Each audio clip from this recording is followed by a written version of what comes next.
Muy bien, entonces quedamos en la segunda parte del estudio de la gracia de Dios y la mundanalidad. Habíamos hablado sobre este asunto, pues, una primera lección. Espero que los hermanos hayan podido sacar provecho de esa lección, la primera parte, y habíamos concluido que, que quedaremos pendientes, pues, con esta segunda lección.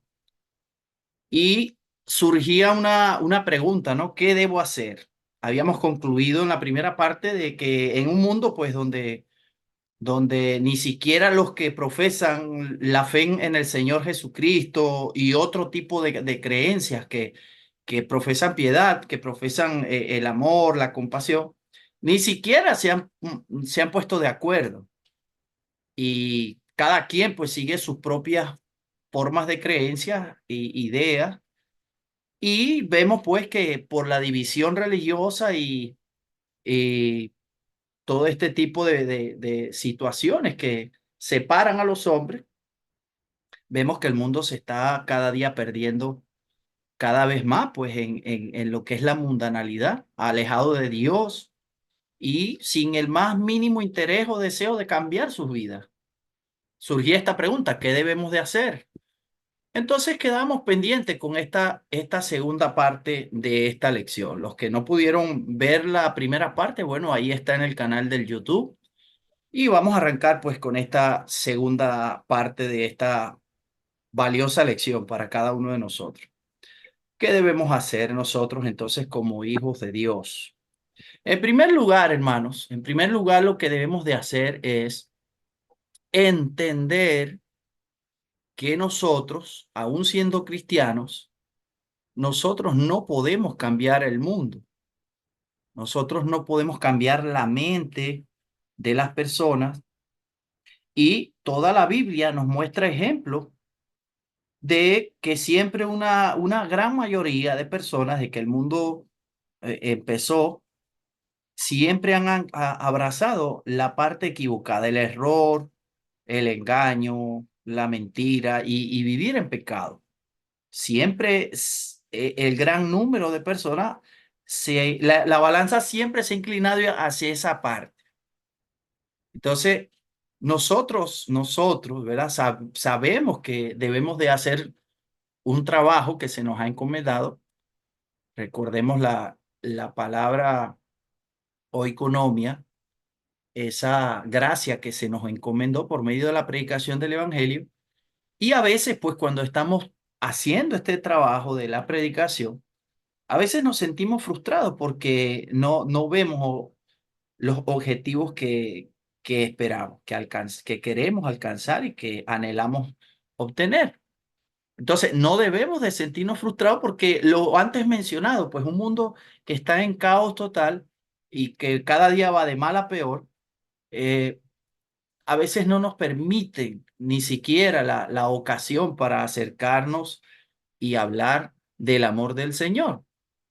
Entonces, la gente no cambia a la fuerza, no cambia obligándolo, sino por medio de un ejemplo. Entonces, por esa razón, por ese motivo, nosotros, como cristianos, como hijos de Dios, debemos de esforzarnos por ser un buen ejemplo, para que ellos puedan abrir la ocasión o la oportunidad, queriendo pues ver en sus propias vidas el cambio que ven en nosotros. Por eso es que debemos de ser ejemplo. Entonces, cuando obtenemos digamos, ese nivel espiritual, que hemos renunciado a la mundanalidad y vamos mejorando nuestra forma de vida o de desempeño en este mundo, bueno, la gente mundana dice, bueno, yo con tantos problemas, yo quiero cambiar mi vida, yo quiero ser como él.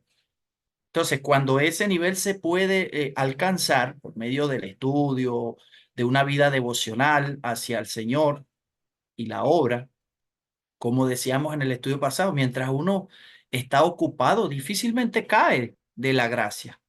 Si nosotros nos esforzamos por añadir esos ingredientes que decía el apóstol Pedro, no vamos a caer jamás, sino que vamos a tener una vida fructífera. Entonces, el mensaje cuando nosotros estamos bien firmes y fundamentados en la palabra de Dios y en el Evangelio, en una vida digna de ser imitada, el mensaje que nosotros predicamos llega con más facilidad.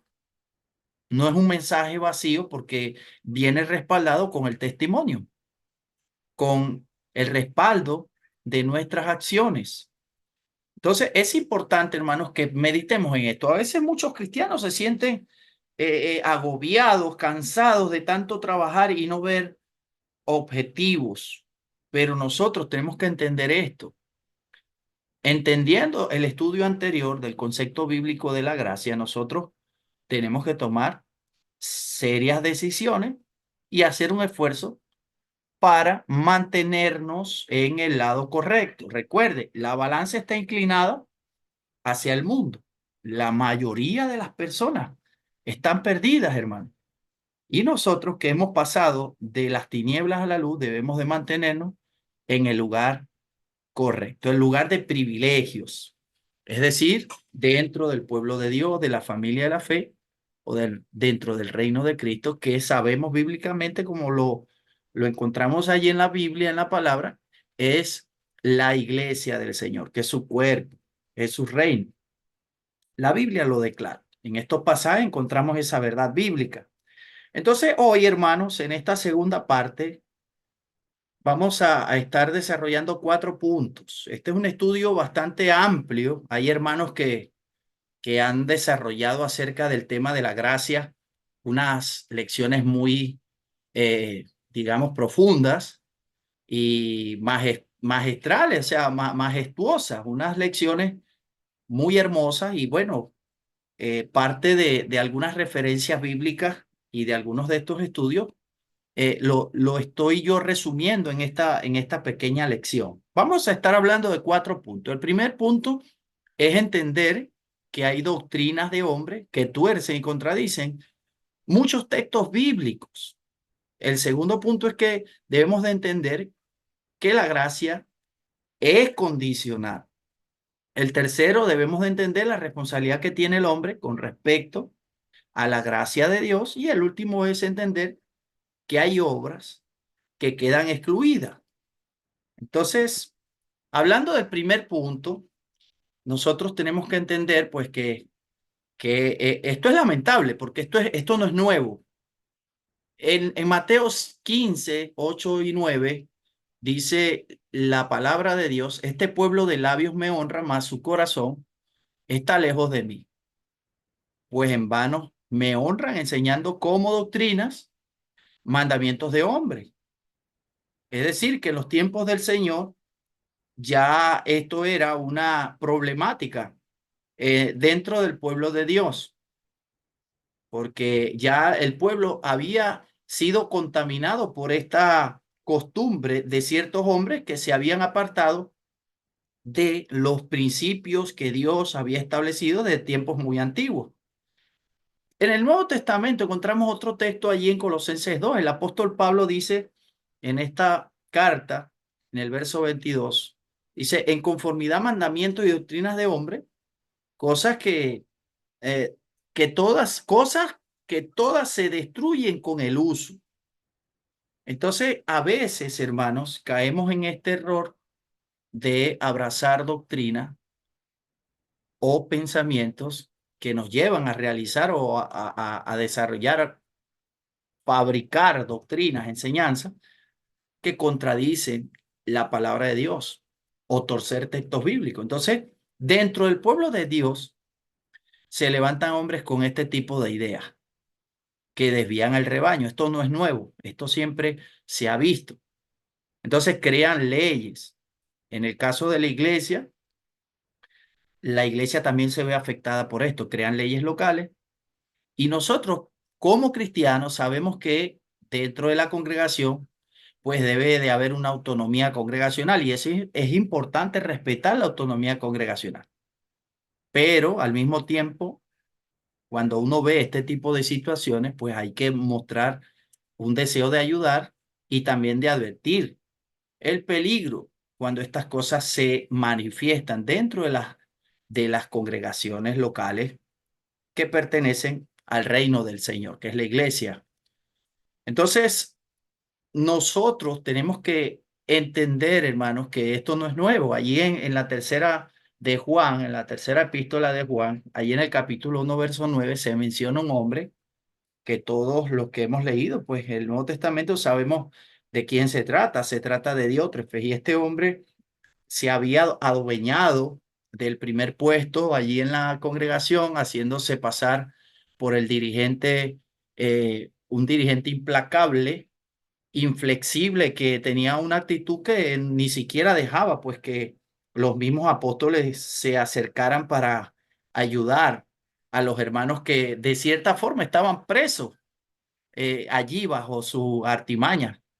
Lamentablemente hay iglesias que sutilmente permiten este tipo de situaciones.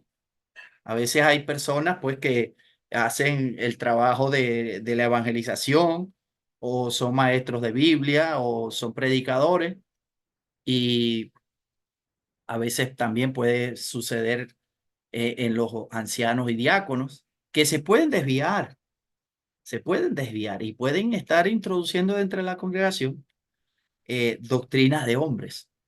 Por ejemplo, yo recuerdo que una oportunidad a mí me invitaron a predicar en una localidad, y yo acostumbro pues a vestir bien en el día del Señor, vestir con ropa bonita, porque creo que es lo más idóneo, ¿verdad? Y entonces, pero no iba de traje formal ni corbata, pero iba bien vestido. Y me dijeron que si no usaba corbata no podía predicar. Entonces, yo me sorprendí porque la Biblia no dice tales cosas.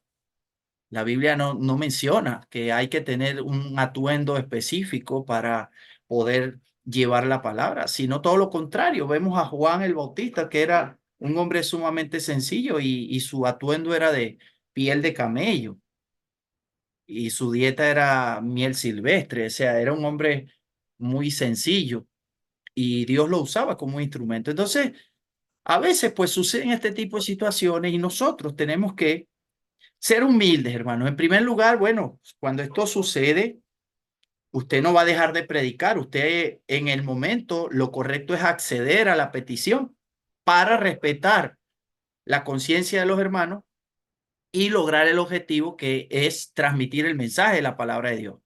Usted debe de acceder, ponerse la corbata, pedir una prestada si es que la consigue, y después usted que haga su trabajo, usted puede ayudar a los hermanos. Como dice aquí, hay que ayudar y advertir del peligro a los hermanos cuando estas cosas suceden, porque no es correcto, hermanos, no es correcto distorsionar.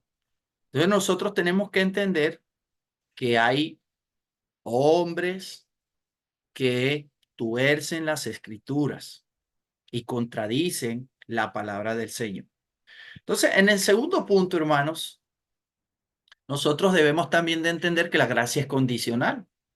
La gracia de Dios, la gracia de Dios abarca toda la obra. Dice acá, la gracia de Dios abarca, perdón, la gracia de Dios abarca toda la obra que se hizo y se sigue haciendo por parte del Señor. Eh, Dios, Padre, Hijo y Espíritu Santo, el Señor. Entonces, ya el Señor hizo su parte para efectuar la salvación de la humanidad, haciéndose carne en la persona de Jesucristo, el verbo hecho carne. La muerte de Cristo en la cruz es el acto principal de la gracia del Señor. Es la máxima expresión de amor, el sacrificio de nuestro Señor Jesucristo para expiar los pecados de la humanidad. Entonces, esa gracia es condicional. Ya Dios hizo su primera parte. La gracia de Dios se ofrece al hombre a través del Evangelio de Cristo, como lo vimos en la primera parte de la lección. El hombre, representado en toda la humanidad, el hombre puede aceptar la gracia de Dios o la puede rechazar. La gracia no es condicional, no es incondicional. La salvación no depende enteramente del Señor. Dios provee la salvación, ya lo hizo. Y el hombre tiene la oportunidad de aceptar o rechazar ese regalo inmerecido, como lo vimos en la lección anterior. El Evangelio está íntimamente conectado con la gracia, porque por medio del Evangelio es que surge la gracia de nuestro Dios para la humanidad en general. Entonces, mis hermanos, debemos de comprender. Muchas personas están ciegas, tienen un velo sobre el corazón, como lo dice el apóstol Pablo a la iglesia en Corinto, ahí en la segunda epístola, en el verso 15 del capítulo 3. Y lamentablemente, pues, eh, aún los religiosos también tienen ese velo puesto. Los religiosos, por el error doctrinal, como lo vimos en la lección anterior también, el calvinismo, eh, que enseña muchas contradicciones bíblicas.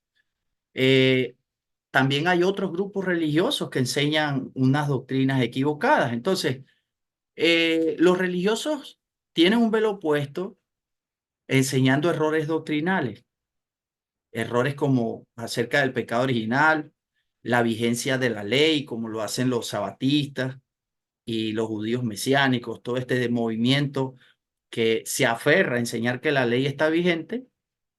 Y también hay muchos movimientos denominacionales sectarios que enseñan acerca de la vigencia de los dones y muchos otros temas también.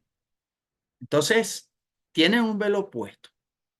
Y en el peor de los casos, los inconversos, que no conocen los asuntos de Dios, no quieren, no desean acercarse a la gracia de Dios, por creer que el pecado no tiene ningún tipo de solución, que la gente nació para vivir y morir. Entonces viven la vida pensando que, bueno, la vida es una sola y que hay que disfrutar al máximo. Y por eso viven en su mundanalidad sin desenfreno, así como veíamos en la lección pasada, en fiestas, en desenfrenos y todas estas clases de locuras que nosotros podemos ver.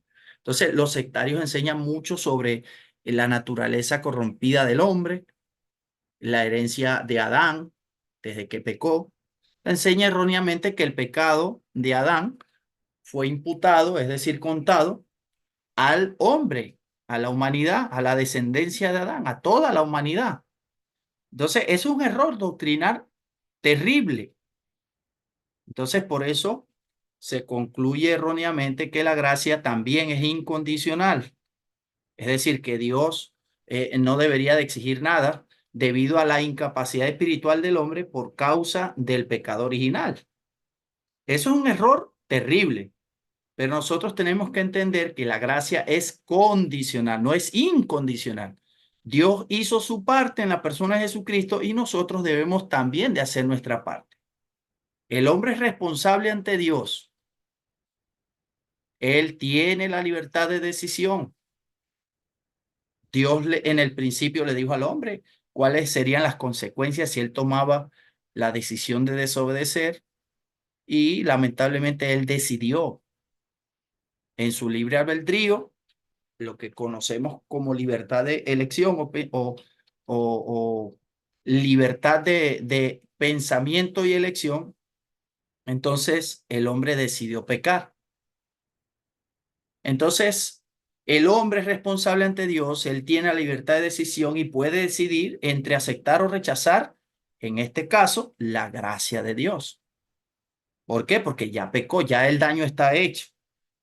Entonces, nosotros los cristianos tenemos que también comprender esta verdad bíblica que es muy importante. Lamentablemente el mundo denominacional, el sectarismo que avanza a pasos de gigante, está enseñando que con el simple y mero hecho de confesar el nombre de Cristo ya la persona es salva, pero no es tan fácil, no es tan sencillo. El decidir aceptar la gracia de Dios conlleva muchas responsabilidades y muchas implicaciones, como lo estudiamos en la lección anterior. Entonces nosotros tenemos también que cuando estamos enseñando acerca de este fundamento doctrinal, que es un pilar fundamental, la gracia del Señor, el Evangelio del Señor, entonces tenemos que hacerle saber a las personas sus responsabilidades delante del Señor y que tienen que tomar ciertas decisiones. Entonces, el tercer punto es entender las responsabilidades que tiene el hombre con respecto a esa gracia. Es un mensaje que va complementado. Nosotros tenemos que hacerle saber a las personas la verdad, no los podemos engañar con un falso mensaje de simplemente acepta, confiesa y cree. Ya, no, no. La gente anda en los hospitales ofreciendo un falso evangelio, ofreciéndole a la gente la salvación a través de la confesión de fe, y es un error garrafal. Entonces nosotros tenemos que hacerle saber la verdad bíblica a las personas.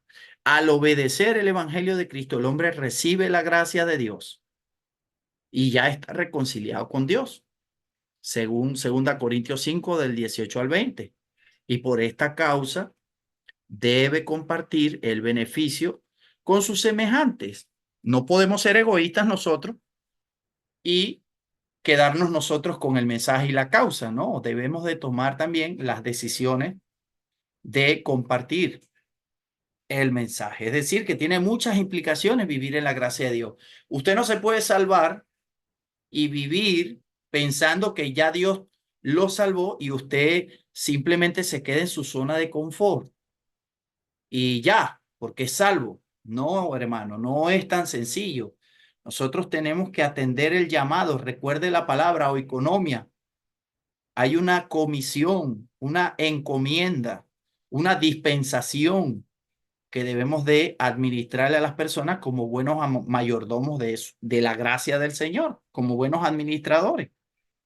Entonces, muy importante que lo entendamos porque hay mucha confusión en el mundo denominacional. Debemos de ayudar a estas personas a comprender estas verdades bíblicas. La carta a los Efesios nos muestra que por gracia hemos sido salvados los que hemos creído, según Efesios 2:8.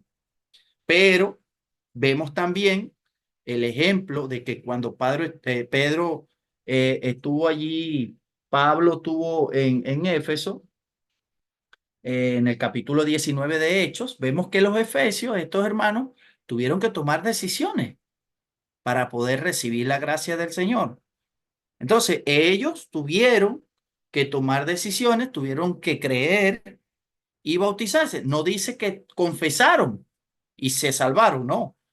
En Hechos 19, 4 y 5 dice la Escritura que ellos creyeron y se bautizaron, al igual que los demás. Allí en Hechos 2:38, cuando Pedro estaba en el Pentecostés predicando, ellos preguntaron que qué había que hacer. Pedro les dijo, arrepiéntase y bautícense cada uno de ustedes para el perdón de sus pecados y recibirán el don del Espíritu Santo.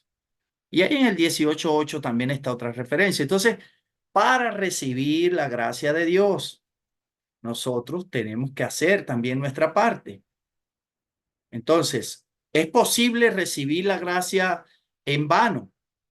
En 2 Corintios 6:1, el apóstol Pablo exhortaba a la iglesia y sentía ese sentido, como decía al principio, de frustración, cuando no vemos que las cosas van bien, cuando no vemos que el trabajo que estamos realizando no está teniendo lo que el objetivo o lo que uno espera. Entonces, a veces uno se puede sentir frustrado. En este caso, el apóstol Pablo en algunas de sus epístolas exhorta a la hermandad. Los hermanos en Corinto estaban errando el blanco, estaban en pecado, estaban cometiendo algunas faltas delante de la voluntad del Señor. Entonces los hermanos allí estaban en un gran peligro si no, si no hubiese habido corrección de parte del apóstol o de algún otro hermano y los hermanos siguen así en su error, como decía yo al principio, nosotros tenemos que, bueno, llegar, ver, evaluar la situación y ayudar, ayudar. Es nuestro deber ayudar a los hermanos. Y si hay pecado, como en el ejemplo que puse de hombres que ponen sus propias reglas en la iglesia y hacen de la iglesia un desorden, entonces, bueno, uno tiene que tratar en lo posible de decir a la iglesia qué es lo que se tiene que hacer. Entonces, el caso de los hermanos en los Corintios, en Corinto, ellos estaban allí compartiendo del pecado de uno de sus miembros. Ellos estaban en un grave peligro porque allí en la primera carta, el apóstol Pablo habla de varios problemas, de varios pecados que había en esa congregación. Había división, había desenfreno, hacían de la cena un desorden, completamente alejados de lo que realmente era lo correcto. Entonces ellos tuvieron que apartarse del pecado, tuvieron que arrepentirse y también tuvieron que tomar acciones sobre el pecador, aquel hombre que tenía a su madrastra por mujer. Estaba en un pecado de fornicación. Lo tuvieron que hacer para salvar sus almas y la de este mismo personaje, para evitar que toda la iglesia se perdiera. 1 Corintios 5 del 1 al 7. Entonces, estaban envanecidos, el apóstol le decía, no es buena vuestra jactancia. Entonces, la segunda carta habla de muchos falsos maestros también, entre ellos hermanos que se levantaban con ese sentimiento de superioridad, así como aquel Diótrefes que mencionamos hace un momento, y lamentablemente no había pues corrección inmediata.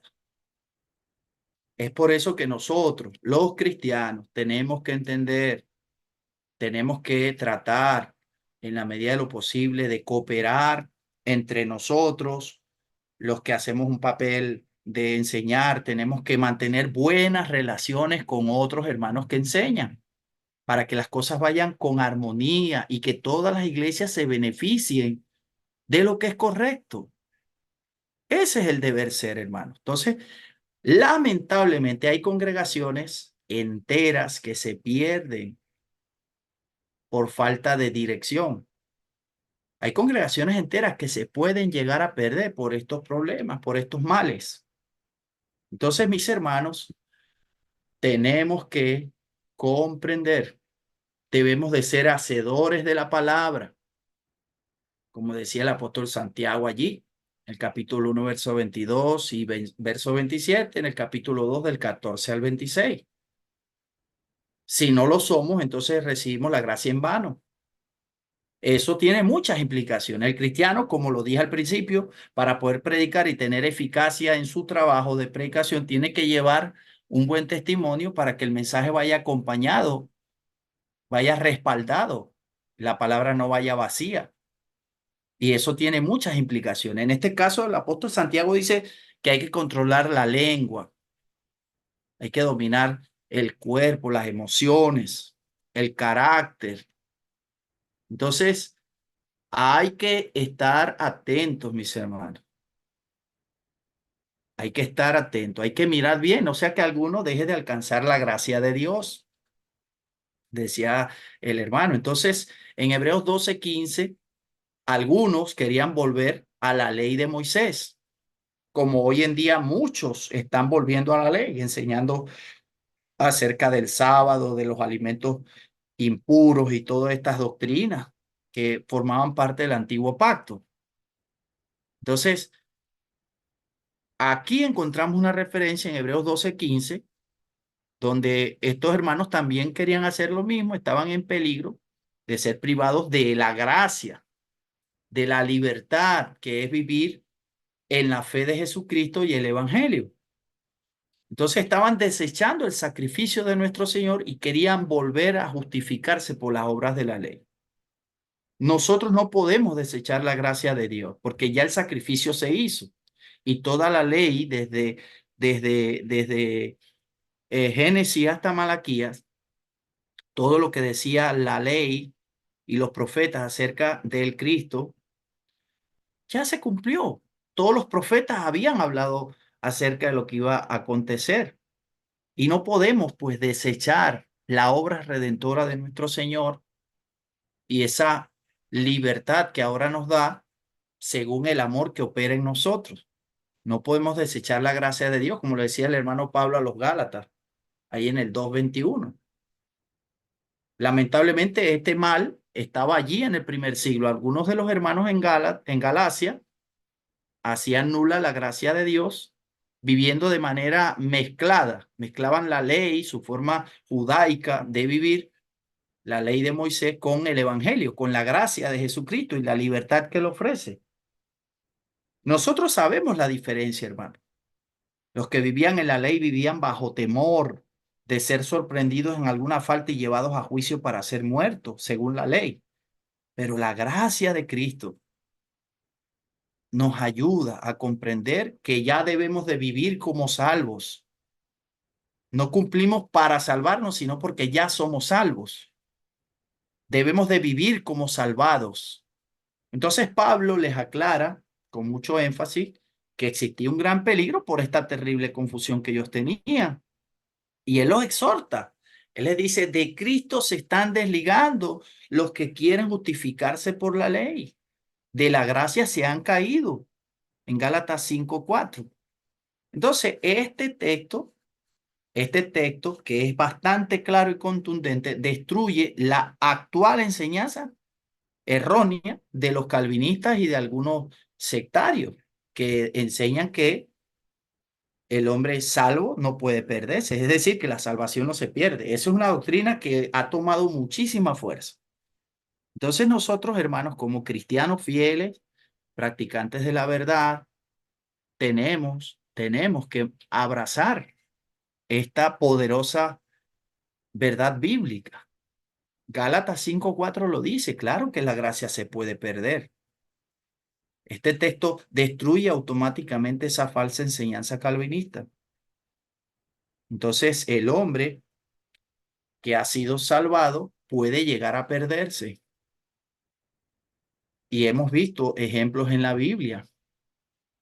Entonces, el calvinismo enseña que el hombre salvo siempre es salvo, que los elegidos no pueden caer de la gracia. Entonces, es un error doctrinal. Y el cuarto punto, hermanos, es que hay obras que quedan excluidas. Ya vimos que la palabra nos dice cuáles obras. Las obras de la ley de Moisés quedan excluidas, ¿verdad? El hombre no es justificado por las obras de la ley. Allí en Gálatas lo dice, en Gálatas 1. Entonces, 2:16 dice, ¿cuáles obras? Bueno, ahí en Gálatas 3:17, 24, 4:5 y 5:2, Pablo se refiere puntualmente a las obras de la ley de Moisés, al antiguo pacto. El hacer las obras de la ley producía jactancia y es por eso que ellos buscaban revolver el pasado, la forma de vida de la ley. Vemos allí ejemplos, los escribas, los fariseos y los saduceos se jactaban por ser guardianes de la ley. Romanos 3:19, 20, 27 y 28. Entonces, el judío en general presumía de la circuncisión. El pueblo judío se jactaba, se presumía, porque había mucho pueblo gentil al alrededor y ellos se sentían sobrados porque sabían que eran el pueblo de Dios y abrazaban ese tipo de sentir, de presunción, de estar sobrados, como decimos ahora en la actualidad. El fariseo, que eran religiosos muy aventajados, eran personas muy estrictas, estudiados, instruidos, se jactaban de dar el diezmo y de ayunar. Allí vemos la referencia en Lucas 18:12. Y el saduceo también creía tener la verdad doctrinal más avanzada, porque había una diferencia entre ellos. Según Hechos 23:8, ahí vemos la diferencia entre ellos dos, entre estos dos grupos religiosos más resaltantes de la época. Los saduceos eran más avanzados todavía, lo que hoy conocemos como la metafísica o doctrinas también de enseñanzas muy distorsionadas a la luz de la escritura.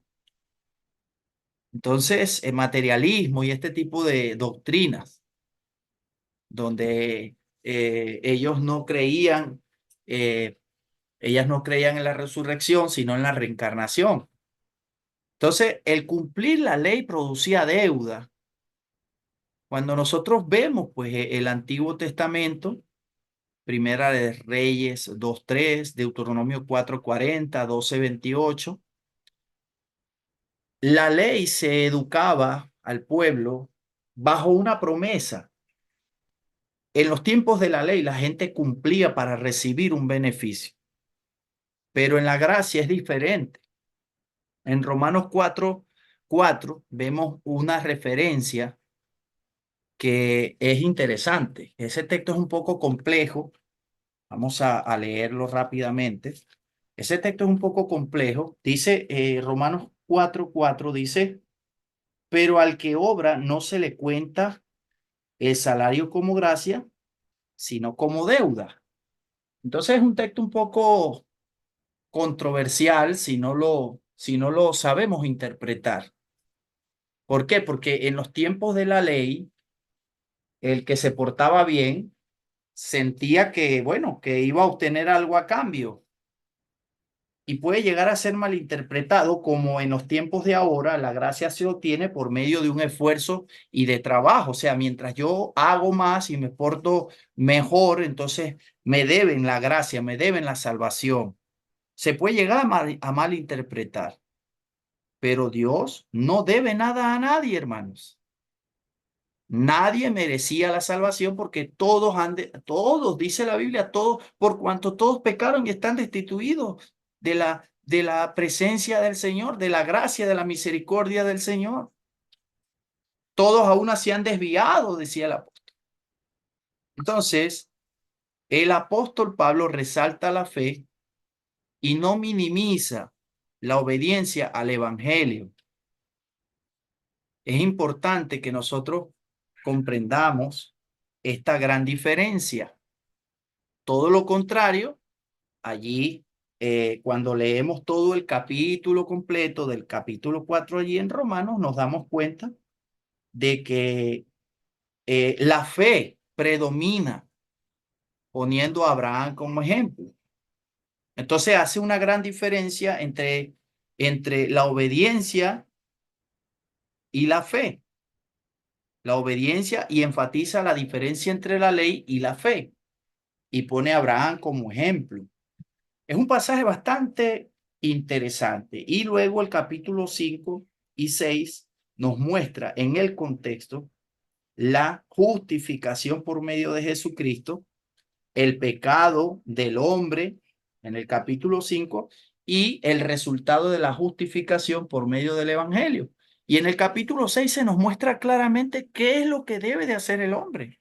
El hombre debe de renunciar por medio de esa fe al evangelio de nuestro Señor y su obra redentora y someterse a un cambio de vida, haciendo morir la carne, haciendo morir lo terrenal. Entonces nosotros, hermanos, tenemos que comprender, comprender. Entonces, la gracia la recibimos por el amor de Dios, primero materializado en la persona de Jesucristo y su obediencia, y luego, por medio de esta fe, a cada uno de los que hemos decidido obedecer, de creer, de confesar y obedecer. Entonces, mis hermanos, nosotros tenemos que estar atentos porque la gente está confundida. La gente está muy confundida. La gente piensa que por hacer las cosas bien, se les debe algo, así como lo dije hace un momento. Entonces, las buenas obras de los que aún no han obedecido el Evangelio de nuestro Señor Jesucristo también quedan excluidas. La gente piensa que por portarse bien se van a salvar. Los inconversos que no conocen el mensaje, no conocen al Señor, no conocen a Dios, no saben nada de lo que es el Evangelio y de una vida piadosa en la gracia del Señor. La gente por falta de información piensa que se van a salvar haciendo las cosas bien. O sea, a veces nos conseguimos con personas que uno les está predicando y dicen, pero es que yo no le he hecho nada a nadie. Yo no he matado, yo no he robado, yo lo único que hago es tomarme una cerveza y de vez en cuando salgo a un baile. Y buscan justificarse. Yo trabajo, yo no me meto con nadie.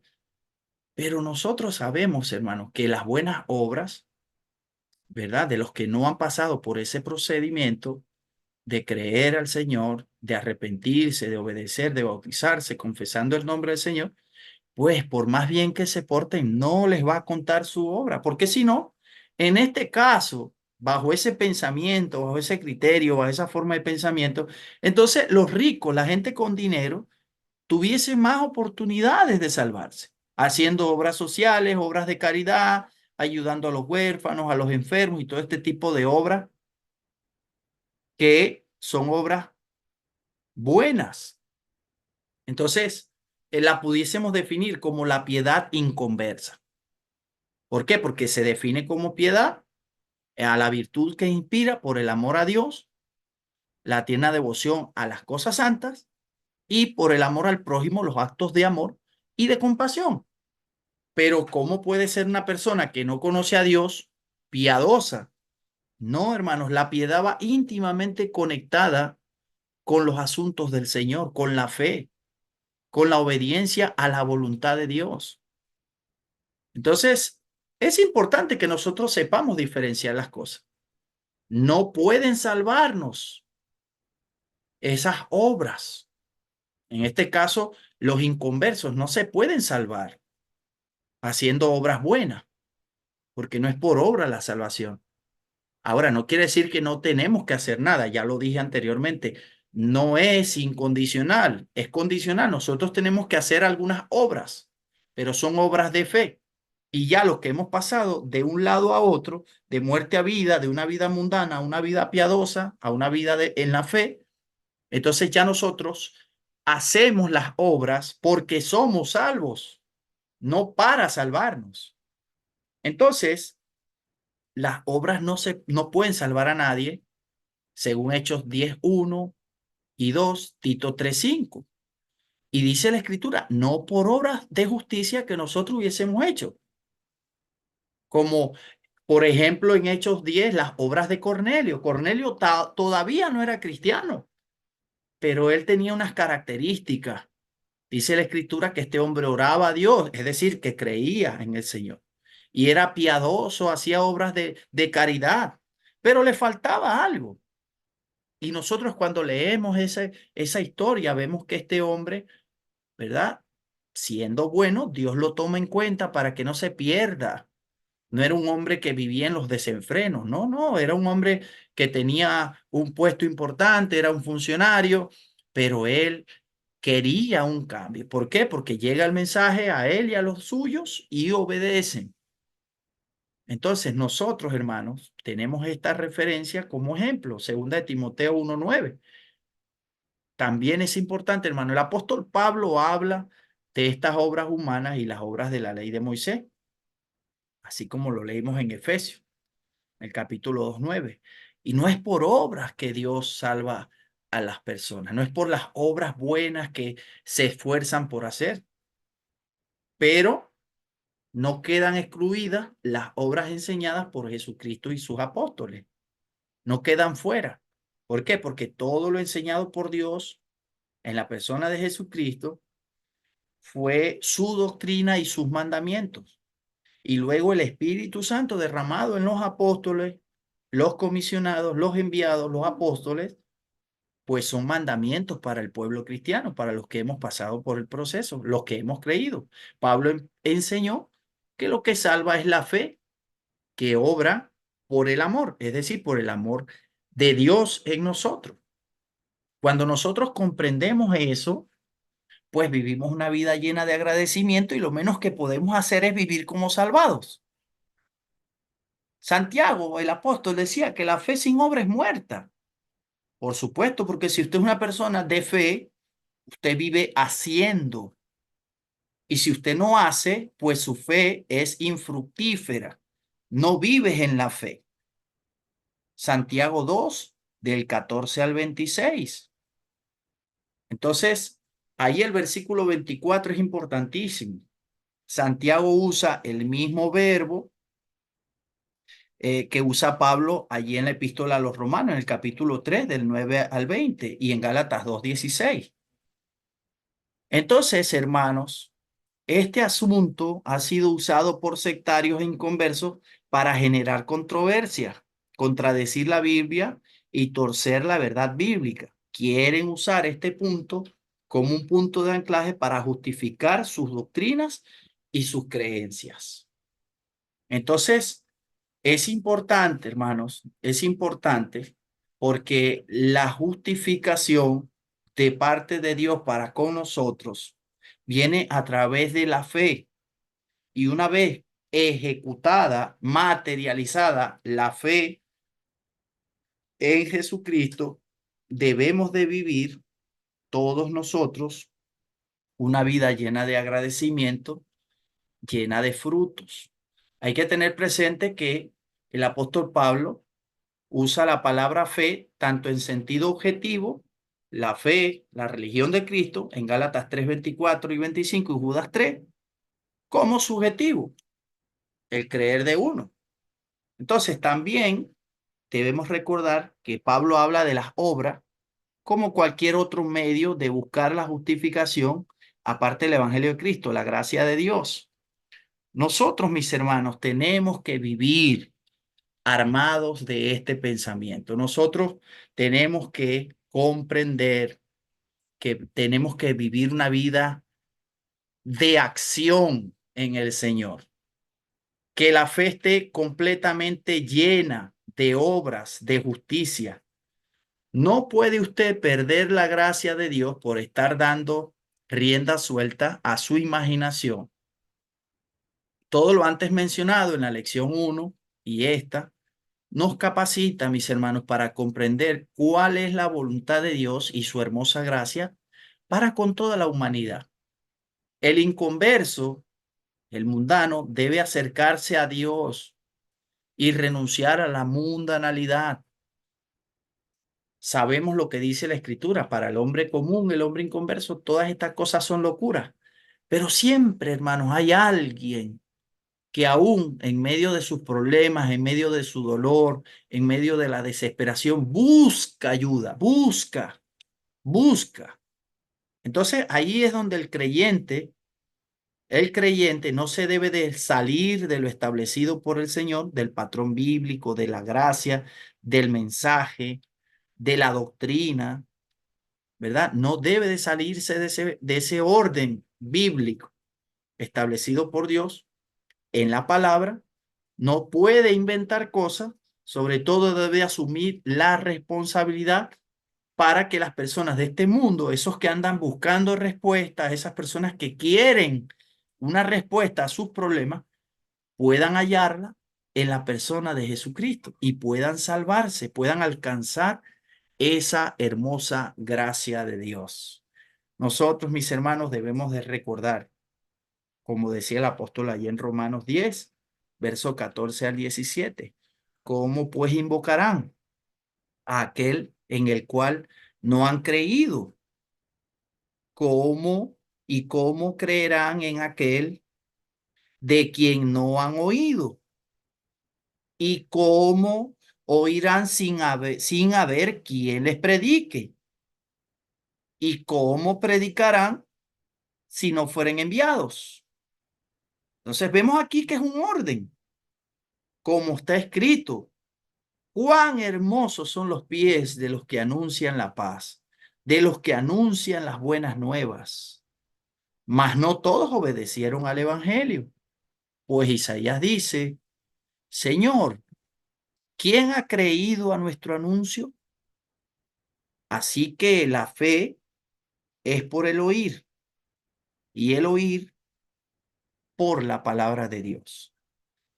Muy específico este pasaje, mis hermanos, y con este texto, pues voy a dar ya por finalizada la lección de esta tarde, dándole pues primeramente gracias a cada uno de ustedes por estar conectados en este espacio y poder acompañarme pues en esta tarde a meditar un poco en la palabra del Señor. Muchas gracias, mis hermanos, por su atención, esperando pues que algo pueda servirle de esta lección acerca de la gracia y de la mundanalidad y que nosotros podamos pues tomar la mejor parte y seguir haciendo la preciosa obra, como dice acá el apóstol Pablo a los hermanos en Roma. ¿Cómo van a haber personas que invoquen si si no hay quien predique? ¿Cómo invocarán en el cual no han creído? ¿Cómo van a creer en alguien que no se le ha hablado? ¿Cómo van a oír si no hay quien haga el trabajo? ¿Cómo van a predicar si no se capacita a los que tienen que ir a hacer la obra? Entonces, el privilegio que tenemos es que, dice la Escritura, cuán hermosos son los pies de los que anuncian la paz, de los que anuncian las buenas nuevas, las de salvación, ese poderoso evangelio. Ahora está la advertencia, más no todos obedecieron al evangelio. Usted no se puede achicopalar, como decimos aquí en Venezuela. No te puedes desanimar, mi hermano, mi hermana. No te puedes desanimar. Tenemos que seguir adelante porque estamos bajo una promesa. Entonces dice, pues Isaías dice, ¿quién ha creído a nuestro anuncio?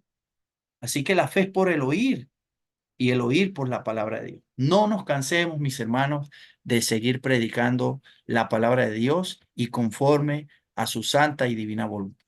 Muchas gracias por su atención, mis hermanos, y que Dios me los bendiga.